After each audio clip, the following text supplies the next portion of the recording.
Ассаламу алейкум туугандар. Сатуу менеджерлер боюнча азыр биз Асхат деген баланы күтүп атабыз. Очередь. Ушундай эми. Туугандар жана айтып аткан Асхат деген жигит ушул академияда менеджер. Менден окугансың Асхат, а? Окуучулардын бири. Жашың канчада азыр?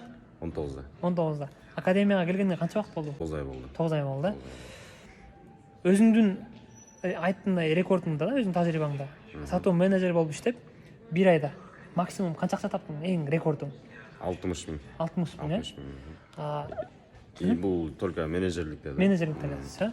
Кошумча да тапса болот. Болот, а? Кошумча дагы суроо.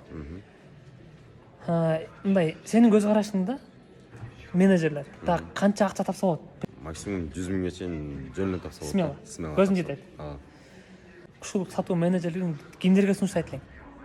Сатуу менеджерлерин баягы ишкерлик баштайм деп, бизнес кылам деп жүргөн адамдар, опыт керек да, баары бирчи. Ооба. Бул жактан жакшы опыт болот сатуудачы.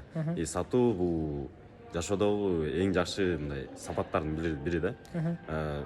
Мен бул сатууга келгенден кийин көп проблемаларды мындай сатуунун эмес формуласына салып туруп эле чечип алчу болдум да кийинки күндөрүчү. Бул аябай жакшы нерсе да, сатуучу. Сатуу өнөр бар го жана. Ооба. Кудай бир эле өнөр көрөм десе, сатууну таана дегенчи. Ошол. Демек ошол да. Все, макул, игилик. Давай, ассаламу алейкум.